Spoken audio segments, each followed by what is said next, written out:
I mentioned on Monday the new book by Meghan Markle's confidant and propagandist Omid Scobie attacking the royal family. Yet again, it's mean and cold and out of touch and blah, blah, blah. But there's been a whoopsie. Now, the Dutch translation has had to be pulped because it included the name of the royal that Markle claims asked what colour her baby would be. Joining me from London is Patrick Christys, star presenter of GB News. Patrick, and the name of this royal, this allegedly racist royal, is? Oh, am I allowed to say? I'm not sure if I'm allowed to say. I don't know. The law. I'm not 100% sure if I'm allowed to say it, but I mean the point is either way. What this guy is trying to claim, right? What this guy is trying to claim is that it was a complete mistake that this name appeared. He doesn't know how he does it. It's lost in translation. But people are pointing out that how on earth can you get something lost in translation when it's just a name of somebody? And people are thinking this is just a shameless PR stunt. I mean, there's a couple of things to this. I mean, you arguably can't believe anything that this guy says. I mean, he's lied about his age before as well, so we can't even tell the truth about that. I mean, this is also just a complete and utter hatchet job on our royal family, saying things that Kate is, cold, frosty and coachable, etc. Meanwhile, Meghan was this beaming ray of sunshine. Obviously, William has got a temper on him, apparently, and there's a rift between King Charles and William. That's not gone down particularly well. But also people are saying, well, who are your sources on this? Because I think the closest he's ever got to a good source, frankly, is ketchup. He's not really plugged in at all. And Harry and Meghan surely have to distance themselves from this now because he's been essentially slacking off their family. But, of course, they won't do that. Yeah, but there's so many details in this book that only could have come from Meghan Markle and Harry. So, spare me the, oh, no, they weren't my sources business. But, to go back to that deceit, because I hadn't considered it was actually a PR stunt.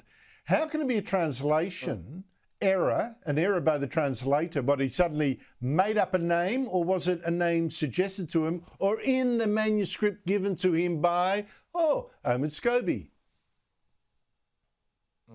Yeah, I mean, look, obviously I'm kind of skirting around the edges here, but these were supposedly letters between Charles and Meghan. And so you can see why they might be trying to hint at the idea that there was some kind of typing error there and that is a problem that's gone out to print. But, I mean, if you remember the last time that his book came out as well, it was published in a couple of countries first, earlier on than it was expected. So that kind of boosted the old myth around it. He's come out and just said, look, we didn't know what we were doing. I'm really sorry. We've had to pulp this book. But, of course, it will get out there on social media. But, I mean, any chance of reconciliation whatsoever has now gone. But I actually went to Buckingham Palace yesterday to ask people if they'd ever heard of Omid Scobie. And not a single person could tell me that they had. So, maybe he's not quite as famous as he thinks, this guy. Oh, just the one yes, no. I'm not going to ask you for the identity because there are legal things I don't quite understand about why we shouldn't, and it's probably unfair anyway. But the name of the royal who asked the question, is it a surprise or not? Well, not necessarily, really. I mean, the big surprise is that they're making a massive deal of this, OK? So having spoken to a large number of people who I know who either are of colour themselves or from a mixed-race family and saying, this is actually a perfectly normal conversation that you would have about the upcoming birth of a child. No, it is not actually meant in a racist way at all. So it's the fact that they're making a big deal out of it, really, which is the story. Yeah. Well, if you say it's not a surprise, I think we know who it is then. Patrick, uproar in the latest season of I'm a Celebrity, Get Me Out Here. The star this year of the show is Nigel Farage, former leader of the Brexit Party, your fellow GB presenter, bête noire of the left. But it's caused problems, it seems, by being too nice. It's not turning out to be this raging, right-wing, racist, bully, hate preacher that they all wanted. So what are they doing about it? OK, well, look, this is actually quite a big scoop that we managed to break at about 1 o'clock in the morning our time, so about 8 hours ago now.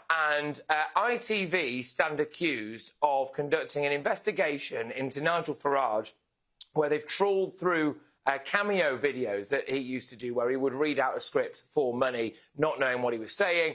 They believe they've unearthed some kind of racist slur in that. I've seen what it is. It is genuinely a complete mistake and not the kind of thing that you would want to repeat on television anyway. They are planning on revealing this later on today as the first round of public voting opens up, knowing that Nigel can't comment on it because he's in the jungle. An ITV boss was recorded a couple of days ago being very, very rude about Nigel. Essentially, there's a hatchet job. Essentially, there's a hatchet job being done on Nigel in the jungle whilst he can't defend himself. Patrick Christys, always great to talk to you. Thank you so much for your time.